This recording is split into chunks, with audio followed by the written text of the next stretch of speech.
Assalamu alaikum students. Welcome back to my channel Chemistry Bucket. As we started unit 2 which is structure of atom, in previous lecture we discussed about the theories of Democritus, John Dalton and Rutherford.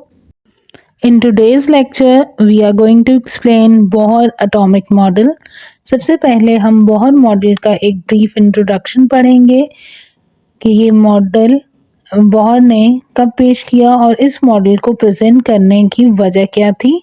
इसके बाद Bohr model के main points और main points को explain करने के बाद atom के fundamental particles के बारे में हम इस लेक्चर में पढ़ेंगे। Now moving towards the introduction of Bohr atomic model. Niels Bohr एक डैनिश फिजिस्ट थे जिन्होंने एटॉमिक स्ट्रक्चर को समझाने में एक बुनियादी किरदार अदा किया। 1913 में नील बोहर ने एक एटॉमिक थ्योरी प्रेजेंट की जिसमें उन्होंने रदरफोर्ड मॉडल की खामियों को ओवरकम किया और अपनी इस थ्योरी में बोहर ने हाइड्रोजन को as a model element use किया। बोहर एटॉमिक मॉडल के मेन पॉइंट्स को हम वन बाय वन एक्सप्लेन करेंगे। नंबर 1 है इलेक्ट्रॉन्स जो हैं वो न्यूक्लियस के गिर्द घूमते हैं एक फिक्स सर्कुलर पाथ के अंदर जिसे हम ऑर्बिट या शेल्स कहते हैं। हर ऑर्बिट की फिक्स्ड एनर्जी होती है। इन ऑर्बिट्स को हम एनर्जी लेवल भी कहते हैं। सेकेंड पॉइंट है ऑर्बिट के अंदर इलेक्ट्रॉन की एनर्जी प्रोपोर्शनल होती है न्यूक्लियस से उसके डिस्टेंस के, जिसका मतलब है कि इलेक्ट्रॉन न्यूक्लियस से जितना दूर होगा उसकी एनर्जी भी उतनी ज़्यादा होगी।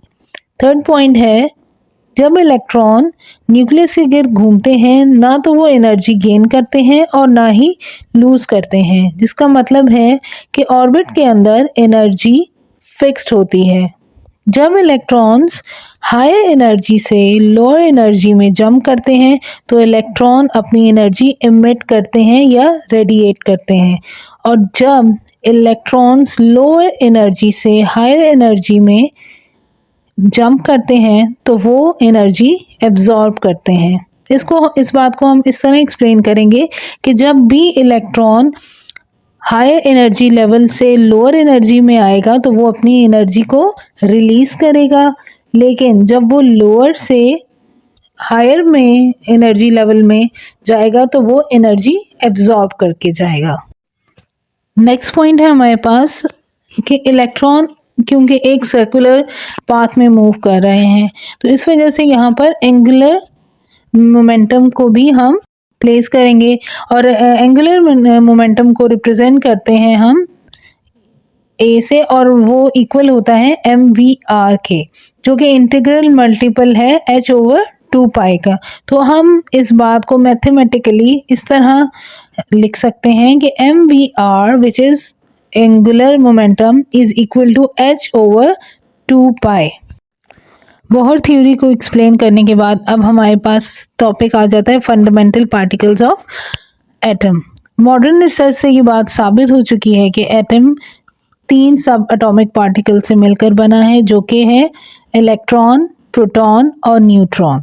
अब सबसे पहले है इलेक्ट्रॉन्स। इलेक्ट्रॉन्स एक नेगेटिवली चार्ज पार्टिकल्स होते हैं जिसका मास है 5.489 एक्सपोनेंट -4 AMU और इलेक्ट्रॉन का चार्ज होता है 1.6022 exponent -19 coulombs with minus sign.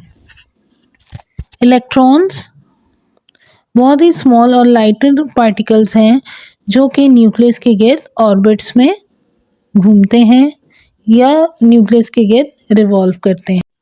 Next है हमारे पास प्रोटॉन। प्रोटॉन एक पॉजिटिवली चार्ज पार्टिकल है जिसका मास 1.672 एक्सपोनेंट -27 होता है और प्रोटॉन के ऊपर जो चार्ज है वो होता है 1.6022 exponent -19 coulomb with positive charge. और प्रोटॉन जो है 1837 टाइम्स हैवियर होता है इलेक्ट्रॉन के, और जो प्रोटॉन की लोकेशन है एटम के अंदर वो मौजूद होता है न्यूक्लियस के अंदर। नेक्स्ट वन है हमारे पास न्यूट्रॉन। न्यूट्रॉन एक न्यूट्रल पार्टिकल है इस वजह से इसके ऊपर कोई चार्ज होता नहीं है और इसका मास होता है 1.674 एक्सपोनेंट -27 और न्यूट्रॉन जो है वो 1842 टाइम्स हैवियर होता है इलेक्ट्रॉन के। अब बिल्कुल इसी तरह जिस तरह प्रोटॉन न्यूक्लियस के अंदर मौजूद होता है, इसी तरह न्यूट्रॉन भी न्यूक्लियस के अंदर ही मौजूद होता है। So students, that's all for today's lecture. Keep watching Chemistry Bucket to understand more topics. Thank you and Allah Hafiz.